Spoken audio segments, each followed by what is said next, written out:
선포될 하나님의 말씀은 신약성경 마태복음 13장 14절에서 23절까지의 말씀입니다.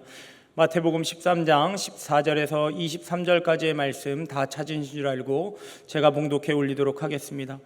이사야의 예언이 그들에게 이루어졌으니 일러스되 너희가 듣기는 들어도 깨닫지 못할 것이요 보기는 보아도 알지 못하리라. 이 백성들의 마음이 완악하여져서 그 귀는 듣기에 둔하고 눈은 감았으니 이는 눈으로 보고 귀로 듣고 마음으로 깨달아 돌이켜 내게 고침을 받을까 두려워함이라 하였느니라. 그러나 너희 눈은 봄으로 너희 귀는 들음으로 복이 있도다. 내가 진실로 너희에게 이르노니 많은 선지자와 의인이 너희가 보는 것들을 보고자 하여도 보지 못하였고 너희가 듣는 것들을 듣고자 하여도 듣지 못하였느니라. 그런즉 씨 뿌리는 비유를 들으라. 아무나 천국 말씀을 듣고 깨닫지 못할 때에는 악한 자가 와서 그 마음에 뿌려진 것을 빼앗나니 이는 곧 길가에 뿌려진 자요 돌밭에 뿌려졌다는 것은 말씀을 듣고 즉시 기쁨으로 받되 그 속에 뿌리가 없어 잠시 견디다가 말씀으로 말미암아 환난이나 박해가 일어날 때에는 곧 넘어지는 자요 가시떨기에 뿌려졌다는 것은 말씀을 들으나 세상의 염려와 재물의 유혹에 말씀이 막혀 결실하지 못하는 자요 좋은 땅에 뿌려졌다는 것은 말씀을 듣고 깨닫는 자니 결실하여 어떠한 것은 100배 어떠한 것은 60배 어떠한 것은 30배가 되느니라 하시더라. 아멘. 예수님께서는 이 땅에 계실 때에 건강한 자에게는 의사가 쓸데없고 병든 자에게라야 쓸데가 있다고 말씀하시면서 나는 의인을 부르러 온 것이 아니고 병든 죄인을 불러 회개시키러 왔다라고 말씀하셨습니다. 우리 주님께서 그렇게 밝히 알려주셨듯이 건강한 의인이 아니라 병든 죄인을 부르러 오신 주님 앞에서 실상은 모두가 죄로 인하여 병든 그런 죄인이기 때문에 이 땅의 모든 사람에게는 예수님이 진짜 의사이신 예수님이 필요한 것입니다.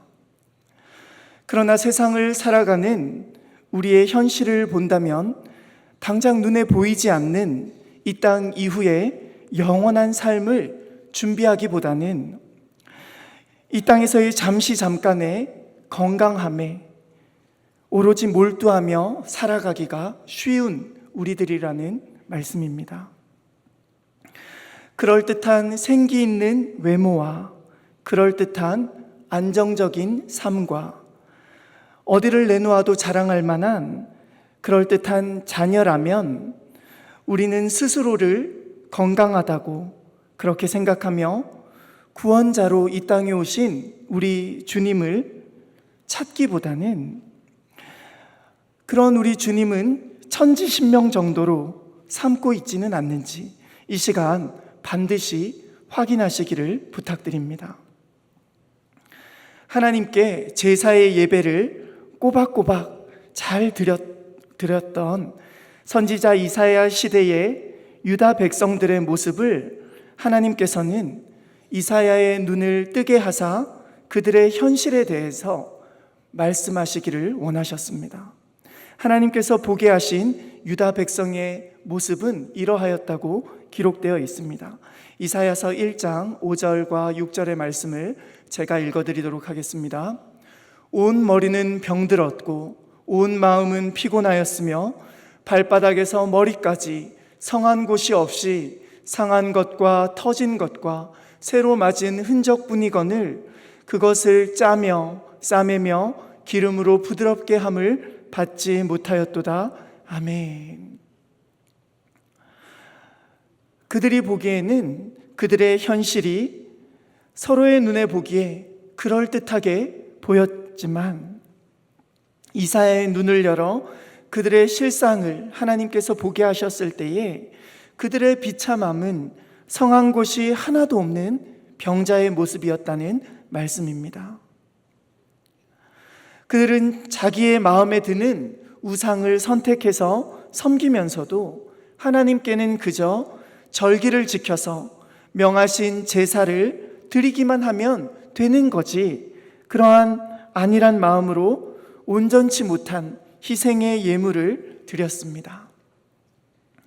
그러했기에 하나님께서는 그들에게 그들의 예배를 받기를 원하시지 않으신다라고 말씀하시면서 이사야서 1장 14절에서는 이렇게 기록되어 있습니다. 내 마음이 너희의 월삭과 정한 절기를 싫어하나니 그것이 내게 무거운 짐이라 내가 지기에 곤비하였다 라고 하나님의 마음을 한탄하셨던 것입니다. 그들이 거룩한 성회와 그렇게 예배와 아울러 악을 행하는 그 모습을 통하여서 하나님께서는 이 예배를 받기가 내가 너무 마음이 어렵다라고 한탄하셨다는 말씀입니다. 그들의 죄악은 다만 그들의 임박한 멸망에만 한정된 것이 아니었습니다.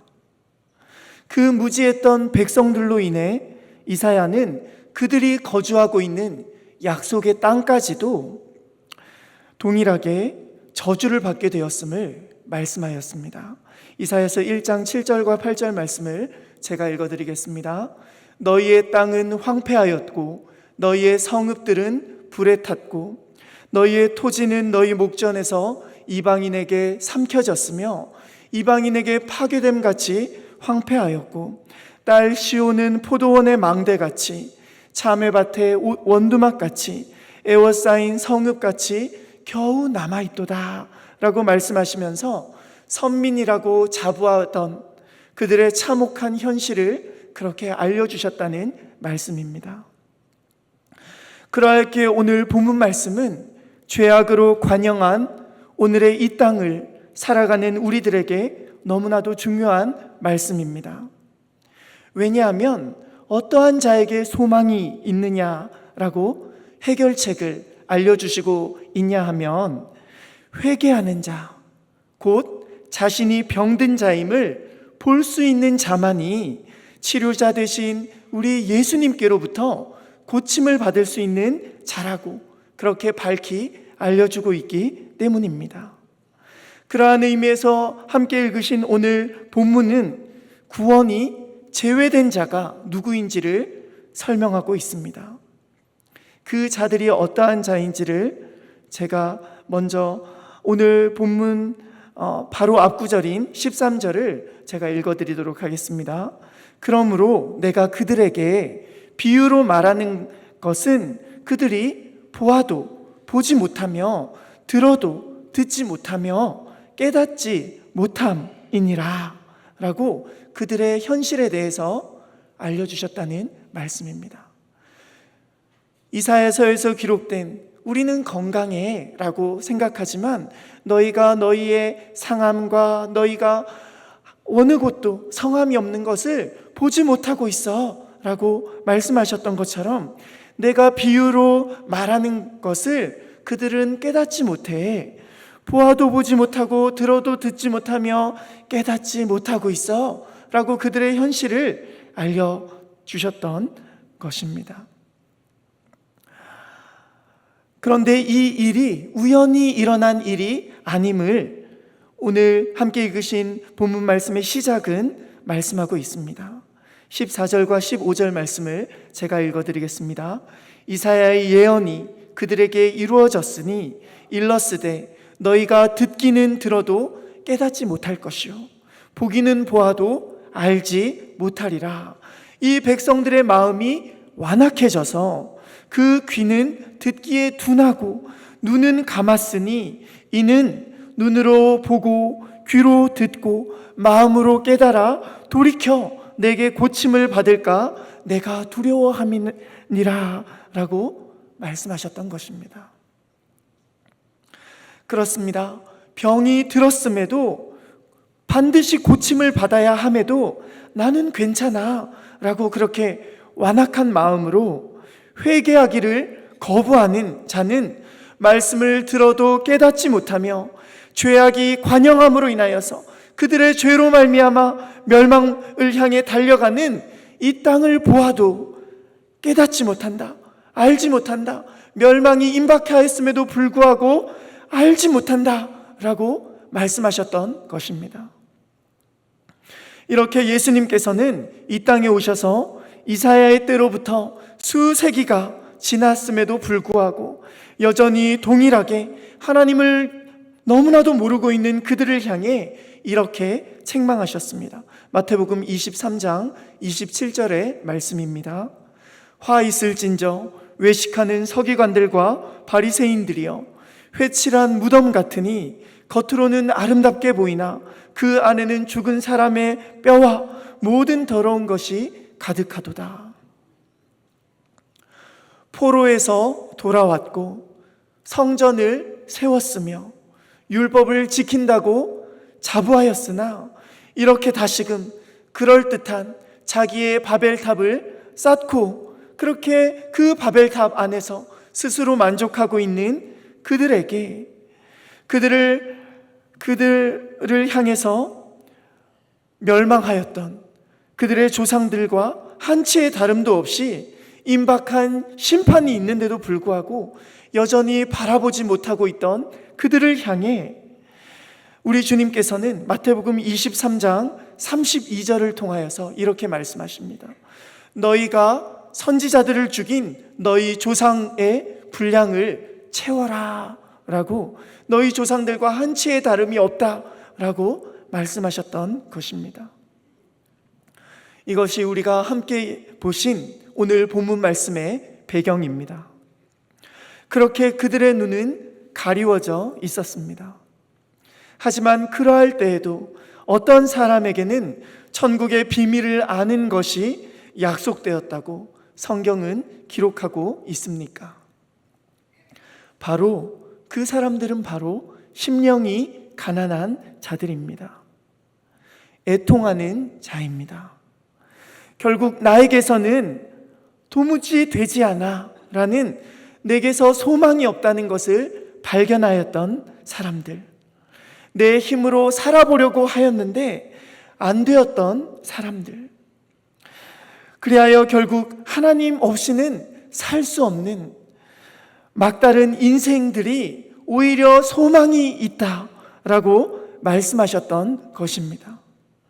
이렇게 자기 길이 비참함을 깨달은 자에게 구원의 길이 열려 있음을 우리 주님께서는 확인이라도 시켜주고 싶어 하셨듯이, 그렇게 이 땅에서의 예수님의 삶은 모두가 손가락질하며 가까이 하기를 꺼렸던 죄인들을 오히려 가까이 해주시고 한량 없으신 자비로우심으로 그들을 용서하시는 모습을 통해 친히 우리에게 하나님 앞에 나올 자가 누군지를 밝히 보여주셨다는 말씀입니다.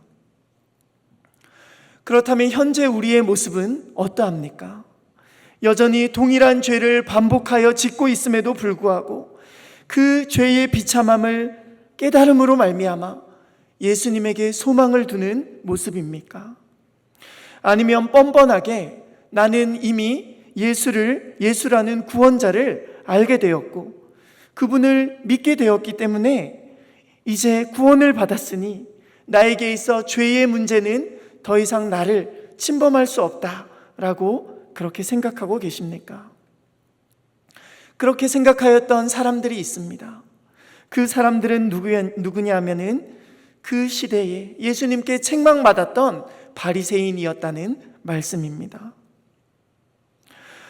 어쩌면 우리는 이 시대의 바리새인으로 그들과 동일하게 이 땅을 살아가고 있는지 모릅니다. 죄의 문제는 이미 해결되었고 더 이상의 정죄가 없다고는 하지만 죄의 비참함을 그에 앞서 먼저 깨달아 본 적도 없기 때문에 더 이상 정죄가 없다고는 하나 죄의 비참함을 깨달아 본 적이 없으니 구원의 감격도 없고 감사와 기쁨의 능력도 없으며 사탄에게 속아서 이제는 더욱 풍요롭게 살기만을 위한 일만 우리의 인생 가운데 남은 것처럼 그럴듯한 건강함만이 우리에게 주어진다면 모든 것이 괜찮아 이렇게 착각하며 이 땅을 살아가고 있지는 않습니까? 우리에게 우선 해결되어야 할 일은 우리의 비참함을 깨닫는 일입니다.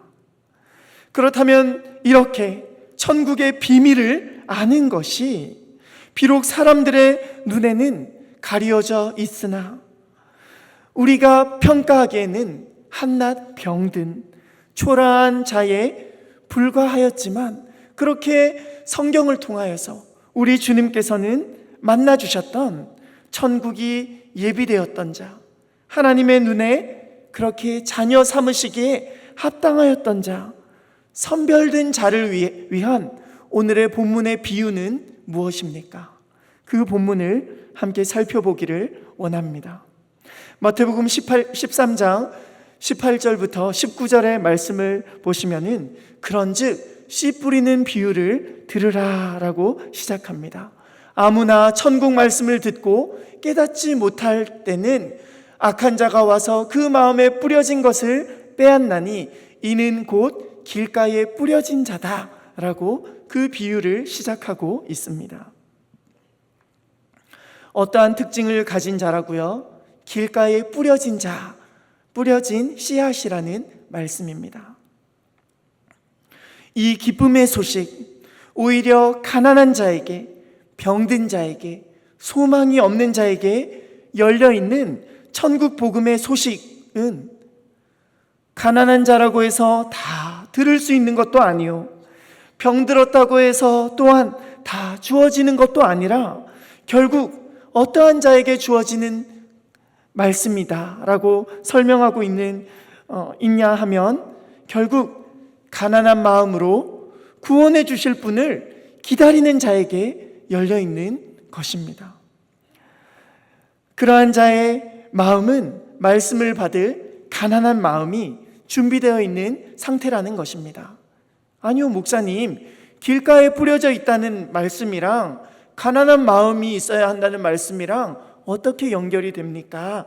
라고 질문하신다면 방금 전 함께 보신 말씀처럼 길가와 같이, 길가는 딱딱한 곳입니다. 그래서 딱딱한 마음으로 귀로 말씀이 들리지만 도무지 마음판에 그 말씀이 들어갈 틈조차 없는 돌처럼 굳어버린 마음을 가진 자는 말씀이 들리지 않는다는 것입니다. 하지만 간절한 마음으로 누구라도 나의 이러한 심정을 좀 들어주시오, 나의 이 막막한 상황을 누구에게 아뢰을 수나 있겠습니까? 이러한 갈급한 마음으로 구원자를 찾는 자에게는 주의 능력의 말씀이 그때서야 들려지게 된다는 말씀입니다. 에스겔서 11장 19절에서 20절까지의 말씀을 제가 잠깐 읽어드리겠습니다.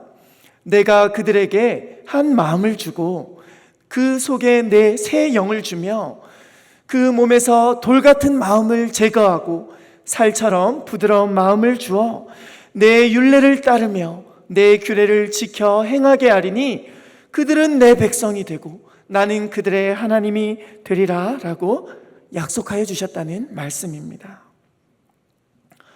결국 가난한 자라고 해서 다 하나님을 만나는 것도 아니고, 그리고 또 아버지 하나님 앞에 병들었다고 해서 다 들려지는 말씀도 아니라 주의 영이 우리에게 주어져야, 가난한 심령에 주어져야지만 우리의 길가와 같은 완악한 마음이 녹기 시작한다는 말씀입니다. 그래서 바울은 에베소서 1장 17절 말씀에서 이렇게 기록합니다. 우리 주 예수 그리스도의 하나님 영광의 아버지께서 지혜와 계시의 영을 너희에게 주사 하나님을 알게 하시고 아멘. 하나님께서 주시는 지혜와 계시의 영을 그렇게 바울은 간절히 그 성도들을 위해서 간구하였던 것입니다. 우리 또한 이 시간 우리 주님께서 보내주시는 성령으로만 이 귀한 말씀을 깨달을 수 있는 줄 믿습니다. 그러나 말씀이 들린다고 해서 모두 끝난 것이 아닙니다. 이어서 나오는 오늘 본문의 20절에서 21절 말씀을 보시면 돌밭에 뿌려진 씨앗이 나옵니다. 제가 읽어드리겠습니다. 돌밭에 뿌려졌다는 것은 말씀을 듣고 즉시 기쁨으로 받되 그 속에 뿌리가 없어 잠시 견디다가 말씀으로 말미암아 환난이나 박해가 일어날 때에는 곧 넘어지는 자요. 아멘. 하나님의 은혜로 말미암아 들을 귀가 열려서 말씀을 즉시 기쁨으로 받지만 믿음의 뿌리가 약해서 말씀을 잠시 가지고 있는 듯 하지만 세상에 환난이 닥치면 신앙생활로 인한 어려움이 생기는 것 같으면 도리어 그 말씀으로 인하여서 실족해 버린다는 말씀입니다. 철로역정이라는 그 소설의 시작 부분에서 죄악시 멸망할 그 도시에서 떠나서 길을 떠나는 순례자의 이야기가 나옵니다. 그때 따라왔던 그 순례자 크리스천의 친구인 변덕쟁이는 여정을 시작하고 이내 웅덩이에 빠지게 되자 이게 무슨 천국에 가는 길이야? 라고 하면서 바로 크리스천을 탓하며 죄악시로 멸망할 도시로 멸망이 예비되어 있는 그 도시로 바로 돌아가 버린다는 말씀입니다. 믿음의 여정을 택하고 그렇게 어려움을 겪기보다는 죄악시에 여전히 머물러 사는 것이 그에게는 쉬워 보였기 때문입니다. 그렇게 그 천국을 향한 여정은 넓은 길이 아닌 좁고 협착한 길이라고 우리 주님께서는 우리에게 미리 알려주셨다는 말씀입니다. 결국 우리에게 필요한 것은 무엇입니까? 장막집과 같은 이 땅에서의 순례의 길을 그렇게 살아가면서도 본향을 향한 순례의 길에는 주와 동행함으로 인한 이 땅에서의 핍박이 당연함을 깨달아야 한다는 말씀입니다. 병이 들으셨습니까? 가난으로 인하여서 힘이 드십니까? 하지만 우리 주님께서는 우리를 향한 그 핍박들을, 그 어려움들을 이렇게 말씀하십니다. 요한복음 17장 14절 말씀을 제가 읽어드리도록 하겠습니다. 내가 아버지의 말씀을 그들에게 주었사오매 세상이 그들을 미워하였사오니 이는 내가 세상에 속하지 아니함같이 그들도 세상에 속하지 아니함으로 인함이니이다. 아멘. 하늘나라에 속한 우리에게 이 땅에서의 삶은 오늘 본문의 바로 다음 구절에서와 같이 미움과 더불어 악에 빠지기 쉬운, 오히려 예수님을 믿는 삶은 유혹에 빠지기 쉬운 그러한 어려움 투성임을 알려준다는 말씀입니다. 하지만 그 유혹을 딛고 일어나야 합니다. 오늘 본문의 22절 말씀에 그 유혹이 드러납니다. 제가 읽어드리겠습니다. 가시떨기에 뿌려졌다는 것은 말씀을 들으나 세상의 염려와 재물의 유혹에 말씀이 막혀 결실하지 못하는 자요. 아멘. 우리가 말씀을 기쁨으로 받고 그 말씀 안에 거하기를 바라지만 우리의 눈에 당장 더 커 보이는 것은 세상의 염려와 재물의 유혹이라는 말씀입니다. 우리는 예수님을 의지하여 물결 위에 올라서서 우리의 힘으로 할 수 없었던 그 기적에, 예수님과 동행하는 그 기적에 기뻐하지만, 당장은 기뻐하지만 베드로와 같이 이내 풍랑이는 바닷속으로 세상의 염려와 재물의 유혹에 말씀이 막혀버리게 되면 이내 풍랑이는 바닷속으로 빠져서 허우적대는 연약한 인생들이라는 말씀입니다. 우리의 영혼을 담고 있는 이 연약한 육신이 실상은 세상을 향한 정욕으로 가득 차 있는 그 연약한 몸이라고 성경은 우리에게 일러주고 있다는 말씀입니다.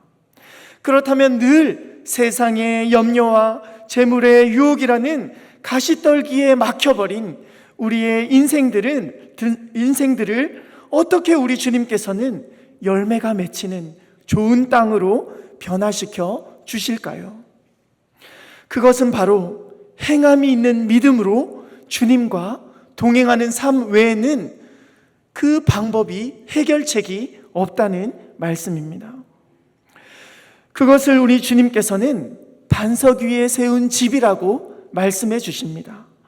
또한 예수님께 꼭 붙어 있는 포도나무 가지라고 말씀해 주시는 것입니다. 그렇게 주님과 말씀을 순종하여 동행하는 자만이 포도나무 열매를 맺을 수 있다라고 알려주시는 것입니다. 곧 주님을 영접하는 것은 회개를 의미할 뿐만이 아니라 회개했으니 끝난 거야, 그것이 아니라 회개 이후에 말씀을 따라 사는 삶이 더욱더 중요하다는 말씀입니다.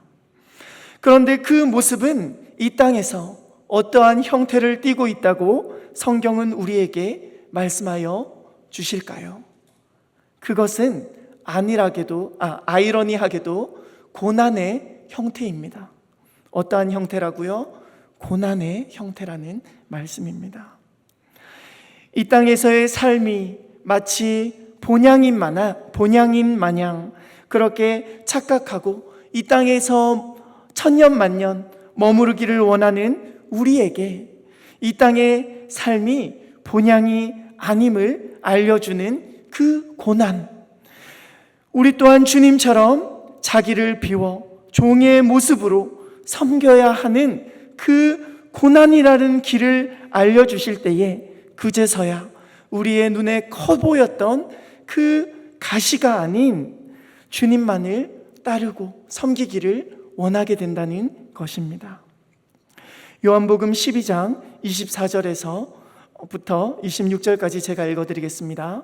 내가 진실로 진실로 너희에게 이르는데 한 알의 밀이 땅에 떨어져 죽지 아니하면 한 알 그대로 있고 죽으면 많은 열매를 맺느니라.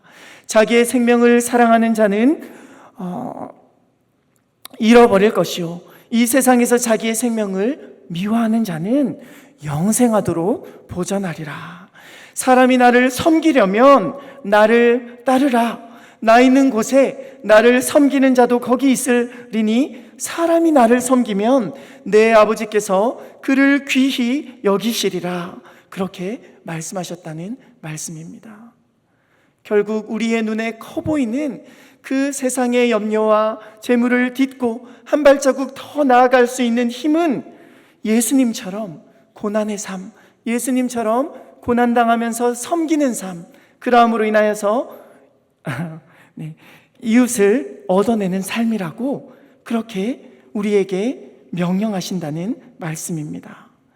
너의 생명을 미워해야 돼. 하지만 나를 바라보면 천국이 예비되어 있을 거야 라고 약속해 주신다는, 영생을 약속해 주신다는 것입니다. 그에 더하여 이제는 주님을 따르라 라고 명령하십니다. 그렇게 고난의 길을 택한 자에게 우리 주님께서는 로마서 8장을 통하여서 이렇게 말씀해 주십니다. 제가 읽어드리겠습니다. 자녀이면 상속자, 곧 하나님의 상속자요 그리스도와 함께한 상속자니 우리가 그와 함께 영광을 받기 위하여 고난도 함께 받아야 할 것이니라. 생각하건대 현재의 고난은 장차 우리에게 나타날 영광과 좋게 비교할 수 없도다. 아멘. 이렇게 우리 주님께서는 고난을 거치면 세상의 무엇과도 비교할 수 없는 영광이 우리를 기다리고 있다라고 우리를 독려해 주시는 것입니다. 그러나 우리는 여전히 범죄하기 쉬운 죄인임을 늘 기억해야 합니다. 그러므로 인하여서 주님께서 알려주신 이 주님의 빛, 즉 주님께서 일러주신 이 말씀의 빛을 날마다 따라가야 한다는 것입니다. 우리 주님께서 이렇게 말씀하셨습니다. 요한복음 9장 39절에서부터 제가 읽어드리겠습니다. 예수께서 이르시되 내가 심판하러 이 세상에 왔으니 보지 못하는 자들은 보게 하고 보고 있다 착각하는 자들은 맹인이 되게 하려 함이라 하시니, 바리새인 중에 예수와 함께 있던 자들이 이 말씀을 듣고 이르되 우리도 맹인인가? 예수께서 이르시되 너희가 맹인이 되었더라면 죄가 없으려니와 본다고 하니 너희 죄가 그대로 있느니라. 아멘. 그렇다면 우리는 이 땅을 어떻게 살아가야 합니까? 우리는 여전히 보지 못하는 자처럼, 아직도 여전히 알지 못하는 자처럼 우리에게 주어진 은혜의 구원을 이렇게 날마다 두렵고 떨림으로 하나님 어떻게 할까요? 죄악 가득한 이 육신 덩어리를 어떻게 할까요? 이렇게 날마다 회개함으로 주님을 꼭 붙잡고 나아가야 한다는 것입니다. 그 길은 주님과 동행하는 길밖에는 없습니다. 주님께 꼭 붙어 있으면 날마다 회개하며 이 나의 죽을 수밖에 없는 육신을 쳐서 복종케 하며 그렇게 성령을 따라 살기를 원하는 자에게 어느새 말씀이 심길 뿐만이 아니라 상상하지 못한 결실을 맺는 좋은 땅으로 그렇게 우리 주님께서 초대해 주실 줄 믿습니다. 기도하도록 하겠습니다. 좋으신 하나님, 은혜를 감사함을 드립니다. 우리는 이 땅을 살아가며 마치 바리새인처럼 주님, 내가 주일날 예배 드렸으면 됐잖아요. 나는 이미 구원받았잖아요. 이렇게 착각하고 살아가고 있지는 않습니까? 주님, 날마다 주님 앞에 이 어찌할 수 없는 너희가 육신대로 살면 반드시 죽을 것이로되 영으로서 몸의 행실을 죽이면 살 것이다 말씀하여 주신 것과 같이 성령을 따라 살기를 힘쓰며 가난한 마음으로 말씀을 받는 우리 모두가 되게 하여 주시옵소서. 감사를 드리며 존귀하신 예수 그리스도의 이름으로 기도드리옵나이다. 아멘.